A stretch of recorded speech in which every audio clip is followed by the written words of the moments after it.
So yesterday we opted on 10.2.5 to see like what is all about. We got the first build, and we're gonna talk a little bit about that first build. We're gonna see what has been happening on the first 10.2.5 build.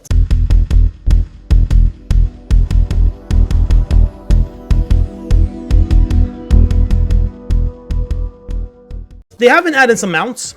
The Noble Flying Carpet, a Compass Rose. So this disc looks like a Hearthstone disc, I think. It was hard to see, I can't see from above. Part of the world event Hearthstone Anniversary. We're also getting a Hornstrider. This is not finished yet, as you can see. We're also getting a Hearthseeker Mana Ray, which is tied to Love is in the Air. And it looks like this one you can actually buy. It's not a drop or anything. So this one will be added to the vendor. MO Champion had data on 3 other mounts. Reigns of the Fur Endship Fox, Reigns of the Soaring Sky Fox, and Reigns of the Twilight Sky Prowler. That's three other mounts. And then we have an image that laced data mined of Peafowl. 3 different ones. One was in Training Post, which is the Azure one. Then we have 2 other ones, Sunburst, and we also have the Twilight one. That is also out. Of course, none of these we know where they are, but there's one more. Shit, there's actually one more. I need to add that soon. There's actually one more that we saw will be sold from the event vendor, a Kodo mount. Alright, then 2 pets are also out. One is Teely and one is Sarge. Loads and loads of toys were added to this build. One is a Hearthstone game table tied to the Hearthstone event. 3 looks like it's going to be about the Love is in the Air event. Eyes for You Only, Date Simulation Modulator, and exclusive Love Boat. Luna Festival, I don't know if these toys are part of that. We'll see where we're gonna put them, because right now I don't know where I should put these 3 toys. It's a Delicate Silk Parasol, so it looks like you can use this parasol as like some kind of slow falling. What do you think of the parasol? So Silk, Jade, Crimson, Ebony. But I put it on the Luna Festival, but it can literally be from anything else. Then we also saw the dragon riding, the dragons, customization for them. We have seen them before on other events. This is a Love Armor headpiece as well. I really hope they're not going to put it in a vendor for like 50,000 gold. I hope you're going to actually get it somehow. Luna Festival will also get for the Windling Slither Drake. Most likely going to put that in a vendor, because that's what they literally have done all the time, more or less. We have some other items that we have seen that is tied to the events. We also did dungeon testing yesterday, and that was very interesting. Follower dungeon testing. Basically, you queue up the normal way when you're going to queue up to a random dungeon. It's called follower dungeon. You select what you want to be, tank, healer, or DPS. You can choose between 9 dungeons that are the dungeons in Dragonflight. So the Ruby Life Pool, Knockhood, Bacchanal Hollow, Hall Infusion, Academy, Netharius, Azure Vault, and 8. Yeah, sorry, did I say 9? Yeah, I mean 8. When you enter, you see other NPCs. These NPCs are AIs. If you are a tank, you will get a healer, 3 DPS. If you're a healer, you will get a tank and 4 DPS, 3 DPS. And if you're a DPS, you will get a tank, healer, and 2 DPS. So it fills the roles basically. And it was very interesting. So what we tried yesterday was, I tried as tank, I tried as DPS, I tried as healer, I tried as lower level, and I tried as max level. Those were different ways. And I tried also as Alliance Horde. You can do this between level 6 to 70. So follow a dungeon is basically that you enter a normal dungeon by yourself and the other players are AI. So it's not, you don't play with real players. Some small things that I saw. You receive loot if you participate in combat. You have the option to lead or not. If you choose not to lead, the tank will initiate combat, but the AI companions will wait for you after defeating a group. If AI companions die during a boss fight and you as the tank are still alive, they'll be resurrected immediately. Boss loot is RNG, as usual in the normal dungeons. The speed of the dungeon is slower when you're not tanking, because when you're tanking, you can pull as much as you want, right? When you're not tanking, then the AI tank will pull little by little. So it's gonna take a little bit of time.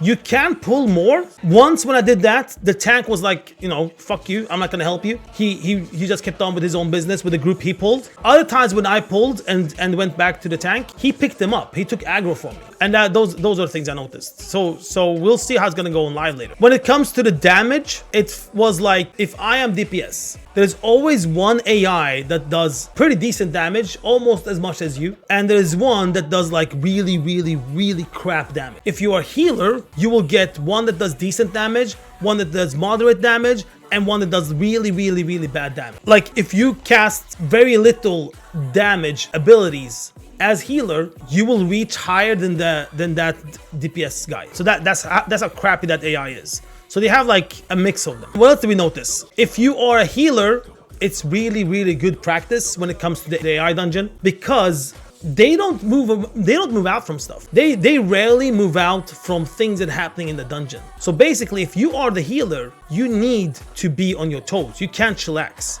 When I went healer on follower dungeon, it felt that I went in with a random group doing M0. Not like really high or high at all, but you know, maybe like a 4, 5, 6 key. I had to be on my toes because, you know, some people effed up, some people did not, and you know, I always had to think about healing. That's how it felt when I went in as a healer. So there's no chillax if you go healing. There are many time points where all of them take a lot of damage and the tank take a lot of damage. So it's actually good practice if you want to, you know, practice your healing. Same thing as tank. If you want to practice as tank, it's also perfect to practice as tank, because in these ways you don't have anyone that will complain. You don't have anyone that's gonna pull more than you want. You will literally do your own pace and practice without any extra stress. So that was good about the follower dungeon. Can you abuse this system somehow? No, not what I saw. Because you need to tag to be able to loot. You can't just be AFK and just loot everything in the end. You need to tag to get experience. So you can't just enter a dungeon and just chillax and then let the AI clear the entire dungeon for you, and then you'll get experience. No. So you won't get experience, you won't get loot if you're not actually active. Do you get more loot if you do this compared to if you do a normal dungeon? No. Even though they're AIs, if you kill a boss, the loot is still RNG. Like, if you get it, you get it, as if you did a normal dungeon. So there's no way to like use this system in any kind of benefit for something that you want for your character, which is good, of course. It's like really, really good. So yeah, of course, we tried these things as well yesterday. And that's about the follower dungeon. The Azerothian Archivist is a new event coming out, a whole thing about it with quests and everything. But it's not out on this build, so we'll see what's gonna happen. What we have noticed though through data is that we will get a currency, mysterious relic. We will get a vendor tied to the event. We know that that vendor will sell a Kodo mount, and we also know through the blue post we're gonna get battle pets, mounts, and transmogs. So it sounds like the Time Rift event. Like, sounds very, very close to Time Rift event. The actual system on how you get stuff. Outland Dragonracing, you will get a new transmog, exact same as before, but a recolor. You will also be able to buy a manuscript of endless possibility. Teaches endless possibility, allowing you to randomize your dragon riding mount customizations. The Outland Cup. How much did we get before? Was it 30 or was it 20? When completing not the weekly quest, but the event quest. Just by completing it, you can buy 2 pieces. Wait, do you want me to do all these? Last quest was to do 3. No wonder you get 40. To be honest, it should be like 140 at least, if you want me to do all these. Because the other quest was 3 races, boom, you're done, get 20 badges. Alright, here we go. Finishing on gold, you should get 3 badges. If you finish something else, it's like 1 badge. For bronze, 2 badges for silver. Being on the dragon and dragon riding just made Shatra look so small. Remember back in the days when you thought like Shatra was so big and so amazing? It's like so tiny now. I fly over Shatter in 2 seconds. 1 second. Look how tiny it is. Look at that. What is this? A small little mountain. If you go into characters, 5 new hair colors for trolls. What was this? Dark red, brownish look. This was yellow, I think. And this was green something. Lime. Yeah, it's like green lime-ish. Another one is blue. And another one is purplish. We're getting Warlock pet customizations. Oh, there, these 2. Ooh, oh shit, dude. No way that Warlocks are getting this pet. No freaking way.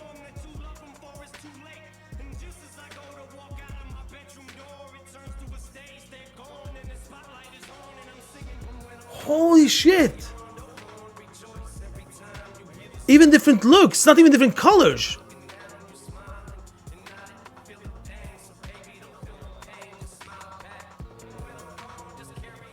Let's check out the Tyrant.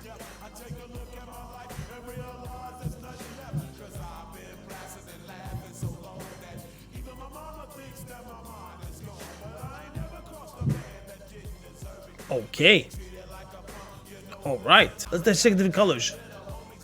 Oof.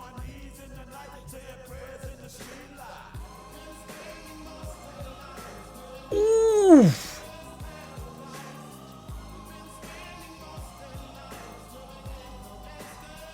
We also checked out the new DRAENAI skin coming out. It's a very dark looking one. In general, about the DRAGTHYR when it comes to characters, DRAGTHYRs will be able to dragon ride as any, like a normal dragon riding thing as well. Let's check it out. There it is, soar. Hey, let's go, man. Look at that. Okay, so we go up, and away. We go forward. We do a swirly.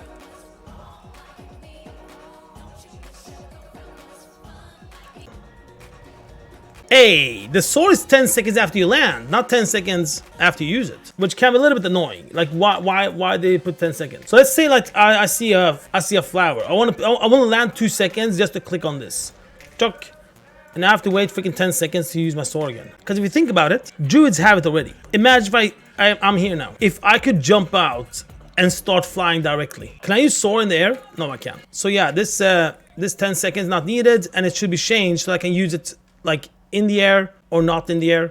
Then it's perfect. Dynamic flying is not available yet, so no non-dragon riding mounts can dragon fly at the moment. But dragon riding mounts can ride outside the Dragon Isle, and when they do that, they get 80% of their max speed. So it's not 100% as they are when they are in Dragon Isle. But to be honest, if they wouldn't say it, I wouldn't have noticed. Well, I would have if I had the add-on that shows me my speed. Then probably I would be like, hey, what's going on? But just by playing like this, I wouldn't have noticed. But yeah, it's awesome. Another thing they brought up, which is not going to be on PTR at all, which is good, of course, is a new story, Reclaiming GILNEAS. King Gaimane is ready to retake his kingdom, but GILNEAS isn't empty as expected. Help reclaim what was lost and return the kingdom to GILNEAS' hands. That's what we know about it. Of course, there have been some maps and some stuff like that, but like in my case, of course, I'm not gonna look anything into this. When it comes to stories, I think they should be preserved. Achievements, we're gonna check them out today. What they have given us so far is that appearance achievements have been added, some UI stuff, and professions. They haven't said anything, but we saw in the database that several leather crafting items had been changed from exotic leather to mist-touched leather. Now that is very interesting. I think that every build from now on, we will get more and more professions that will probably change their name to mist-touched when it comes to the crafting material. The question is, why? If you think about what has been happening in Dragonflight when it comes to every patch, when it comes to old content, when it comes to things they are like rebreathing again, it looks like this is a start of something they're gonna rebreathe from Mist Pandaria. But we will see. We'll see what's gonna happen. But it looks like there's something there that will happen. Everything comes down to like, have they removed anything from Mist? That's the question. Is there anything that is removed from Mist that is not anymore?